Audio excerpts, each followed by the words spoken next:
Hello, this is Ken Shields, and this is my presentation for the Business Intelligence, Leadership, and Communication Skills course discussing Delta Airlines. The overarching challenges, perceived obstacles, small win opportunities, which are leadership through transition and trouble.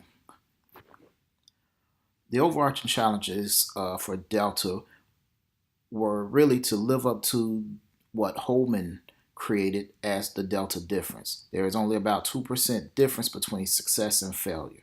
And that 2% is the determination and singleness of purpose that makes us do things. Without it, we are just another airline. With it, nothing can stop us. So, the perceived obstacles. When looking back at what Delta Airlines was able to accomplish, by 1992, Delta had a finance problem with Pan Am. The general economic recession on gas had put a hardship on Delta and a heavy debt load with its partner, Pan Am. This resulted in a net loss of $506 million for fiscal year 1991. As a result, and other things, this caused a decrease in the amount of passengers using Delta Airlines.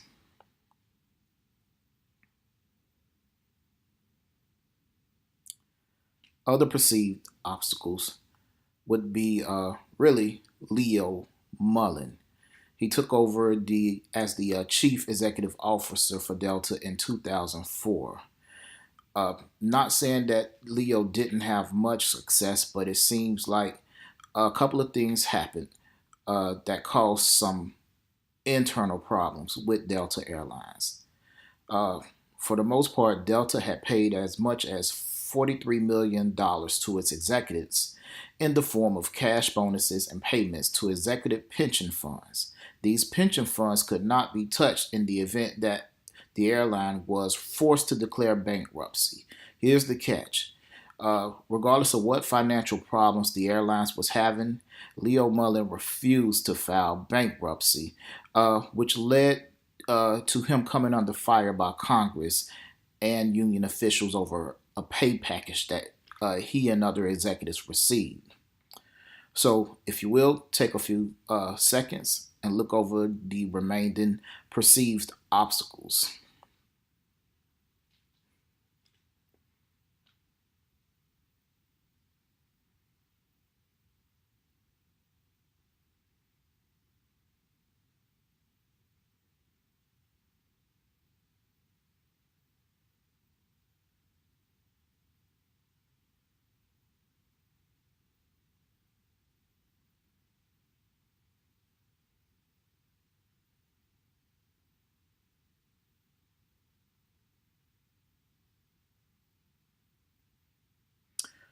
So, what were some small wins for Delta? What we'll be taking at, as far as leadership is concerned, is imagine the possibilities, find a common purpose, appeal to common ideas, search for opportunities, and experiment and take risks. And these are several of the ideas that Delta leaders had to put to work in order to overcome some of the challenges that they faced over the years. So the first leader that I would like to mention is Ronald W. Allen. He preceded uh, Leo Mullen. Um, and some of the things that took place under his reign, Delta reduced their workforce by 5%, froze wages and cut salaries. Delta also, in an effort to combat the reduction of air travelers, reduced transatlantic fares by 45% in the summer of 1992. They also launched new routes from Los Angeles to Hong Kong.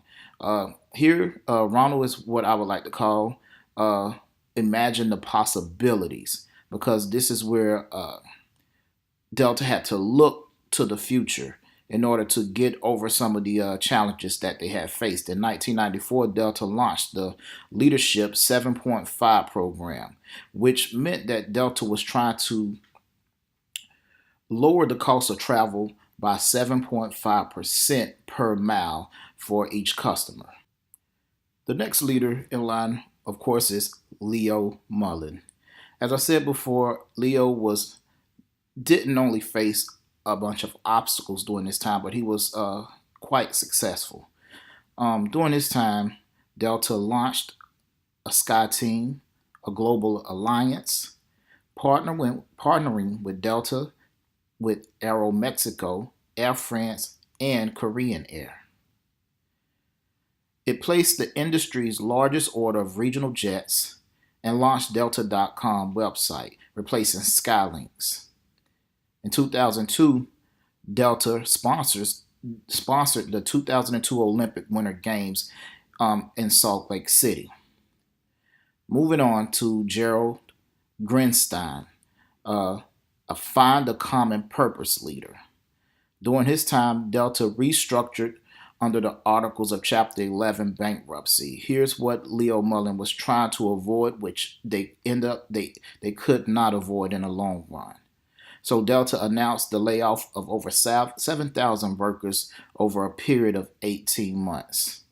On April 30th, 2007, Delta Airlines emerged from bankruptcy as an independent carrier with a new logo and paint scheme, avoiding a hostile takeover by United Airlines.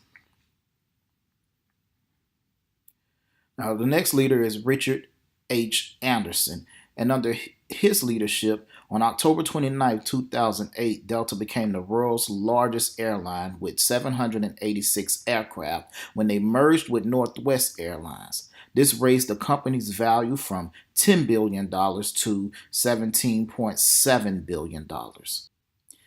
In 2010, Delta announces its largest product upgrade in a decade, with plans to invest more than $2 billion through 2013 to improve the customer experience, including installing new full flatbeds and personal in-seat video on all wide-body aircraft, adding more first-class cabins to Delta Connection regional jets, renovating and adding new Delta Sky Clubs, and adding more first-class seats on domestic mainline flights.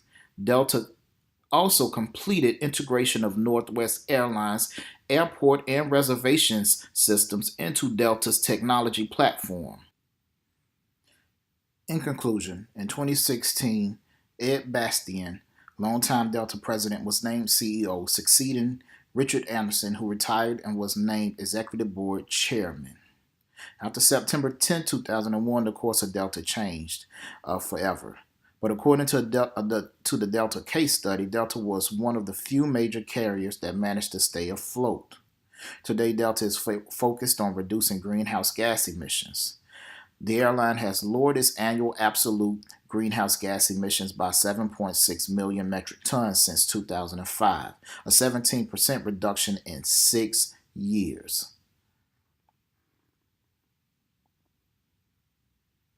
This concludes this presentation. Thank you.